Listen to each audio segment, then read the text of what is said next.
दुष्यंत प्रताप सिंह, आपका बहुत बहुत स्वागत है सर। आप बॉलीवुड क्रेजीज पे सबसे पहले जानना चाहेंगे, अवार्ड शो आप लेकर आ रहे हो, उसका 5th सीजन क्या है वो चीज़, पहले तो ये बताइए। और क्या कुछ चल रहा है आपकी ज़िंदगी में आजकल सर? इससे पहले हम लोग की अवार्ड से बात करें, सबसे पहले I am very thankful to Bollywood crazies कि वो मेरे पास आए और मुझे आपके थ्रू अवसर मिला जनता से जुड़ने का। तो मैं बहुत आभार और शुक्रिया व्यक्त करता हूँ अपने हृदय से आपका। एंड आगामी 10 अगस्त 2023 को हम लोग अपना जो बहुप्रतीक्षित अवार्ड फंक्शन है, टॉप 50 इंडियन एगन अवार्ड्स, जिसे सौरभ गर्ग प्रोड्यूस कर रहे हैं इस बार, तो उसे हम लोग ऑर्गेनाइज करने जा रहे हैं। एंड आई होप कि गत वर्षों की भांति इस साल भी बहुत मैसिव तरीके से हम लोग उस अवार्ड को कर सकेंगे। कोरोना काल में हम लोगों के पास एक गैप था जिसमें कि हम लोगों ने ऑर्गेनाइज नहीं किया था, तो ये सीजन 5 है एंड आई होप कि it become a blasting event. तो आप कोरोना काल में जैसे कि बहुत सारे लोगों ने ऑनलाइन या इस तरह की चीज़ों को पर अवार्ड्स भी किए, लेकिन आप लोगों ने क्या सोचा कि क्या प्रॉपर लोग मिले देखिए, उस तरह से सम्मान करें? समारोह को लेके मेरा एक अपनी अलग सोच है। एक तो ये टॉप 50 इंडियन एगन अवार्ड्स की जो अवधारणा है वो ये है कि हम ऐसे 50 भारतीयों का सम्मान करते हैं जो देश विदेश से आते हैं इस अवार्ड फंक्शन में, जिन्होंने अपने अपने क्षेत्र में कार्य किया होता है, अतुलनीय कार्य।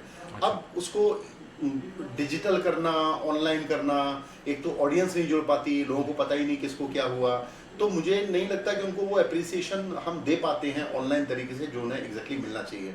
और जब मंच पे होती है शख्सियत, एक इतनी अच्छी शख्सियत आती है जो तालियों की गड़गड़ाहट के बीच जब वो अवार्ड लेते हैं, आप सब प्रेस के लोग, समाज के लोग उन्हें बधाई देते हैं, साधुवाद देते हैं, हम उनके कार्यों का थैंक्स अदा करते हैं, तो जो जेस्चर पैदा होता है वही मेरी समझ में एक अवार्ड की एक गरिमा है।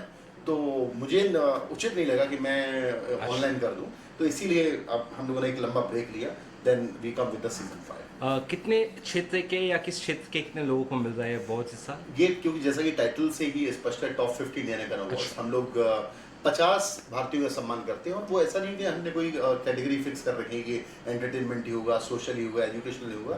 किसी भी क्षेत्र में ऐसे भारतीय जो देश या विदेश कहीं भी रह रहे हैं, उन्होंने कोई स्पेशल कार्य किया है, विशेष कार्य किया है जिससे कि समाज को फायदा हुआ है या समाज को फायदा हो रहा है। इवन ऐसा नहीं कि कोई उन्होंने चैरिटी की तभी कुछ ऐसा हो, वो अगर एक अच्छी बिजनेस चेन भी चला रहे हैं, बहुत अच्छा फेमस है, लोग पसंद करते हैं, तो उनके थ्रू बहुत लोगों को रोजगार मिलता है, तो हम उनका भी सम्मान करते हैं। तो इसीलिए कैटेगराइज नहीं किया इसको, this is based on the individual. कब कुछ कहाँ होने वाला है, ये तय हो चुका है अभी कि बाकी है इसका थोड़ा? वेन्यू फिक्स है, हर साल अच्छा। ये मुंबई में होता है।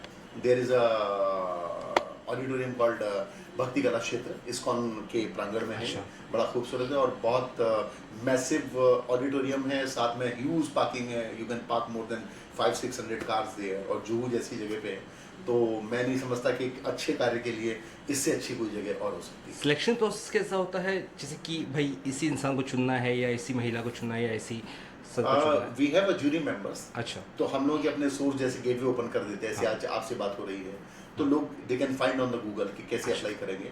उस गेटवे से लोग अप्लाई करते हैं, वो एक हमारी ज्यूरी है, वो डिसाइड करते हैं। कुछ हम लोग के इंडिविजुअली, क्योंकि हम लोग बहुत ट्रैवल करते हैं, तो इंडिविजुअली हम लोगों के अपना सिलेक्शन होता है। हमें लगता है कि नहीं, ये शख्स, हम उनसे कॉन्टैक्ट करते हैं कि आप आइए, you can be a part of our award function. So there is a various way of gateway, through that इसके जो 50 प्रतिभागी उनका चयन किया जाता है। गेस्ट ऑफ ऑनर कौन कौन हो सकते हैं इस अवार्ड फंक्शन में? गेस्ट ऑफ ऑनर देखिए, मैं हालांकि अभी तो बहुत दूर है, लेकिन एक तो हमें इंडस्ट्री के बहुत स्टार्स जो हमारे दोस्त हैं, टेक्नीशियन जो दोस्त हैं, डायरेक्टर्स हैं, प्रोड्यूसर्स, उनका बहुत प्यार मिलता है, तो वो भरपूर मात्रा में आते हैं, भरपूर संख्या में आते हैं इस फंक्शन में।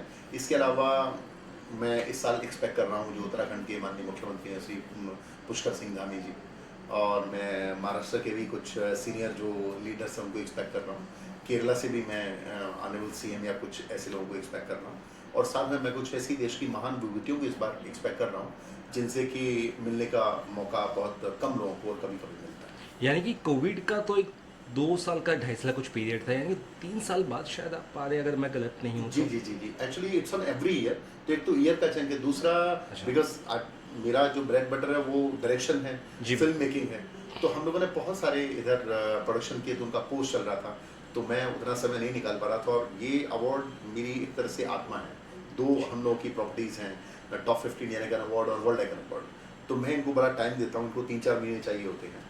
प्रॉपर इस पे काम करने को, इसकी पब्लिसिटी करने को या इसे जन जन तक पहुंचाने को और एक आंदोलन खड़ा करने को।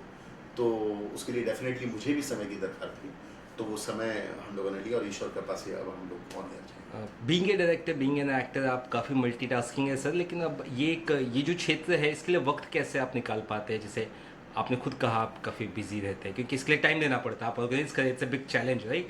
ये कैसे मतलब पॉसिबल? एक्चुअली कला जो क्षेत्र है वो पब्लिक रिलेशंस का ही क्षेत्र जी। है। कला को मेरी नज़र में मैं कभी भी कमर्शियल नहीं मानता। तो ये एक ऐसा प्लेटफॉर्म भी है जहाँ के हम लोग बहुत लोगों से मिलते हैं, नए लोगों को जानने का अवसर मिलता है, जो मैं शायद इतना खुल के डायरेक्शन कर पाता हूँ या इतना खुल के कैरेक्टर समझा पाता हूँ, तो शायद इसीलिए कि मैं भांति भांति के लोगों से मिलता हूँ। तो इस अवार्ड में मुझे 8-10 देशों को घूमने का मौका मिलता है, सभी जगह लोगों से कम्युनिकेट करने का मौका मिलता है, तो मैं बहुत सीखता हूँ इस अवार्ड के थ्रू। फिर ऑन स्टेज एक स्वैग होता है, आप डिसिप्लिन सीखते हैं, आप टाइमिंग सीखते हैं, आप कोऑर्डिनेशन सीखते हैं। तो ऐसा नहीं है कि आप ही किसी चीज़ को कर रहे हैं, जो कार्य होता है वो कार्य विशेष भी आपको बहुत कुछ सिखाता है समय के अनुरूप। तो ये अवार्ड हर बार मेरे लिए एक नए अनुभव लेके आता है, नए मित्र लेके आता है और एक नया अथाह मार्केट लेके आता है। क्या कुछ लोगों के नाम या एक्टर्स है जो जिन किसी को भी अवार्ड्स मिल रहा है, कुछ अगर नाम अगर आप बताना चाहें या जो सिलेक्ट हो चुके हैं, ऐसा कुछ है अभी कि बाकी ये जैसे process? मैं बहुत आर्टिस्ट ऐसे जिन्हें अवार्ड करके मुझे दिल से बहुत खुशी है, जैसे मंजरी फडनीस हैं, पाकी हेगड़े हैं, पंकज बेरी हैं, मनीष पॉल हैं,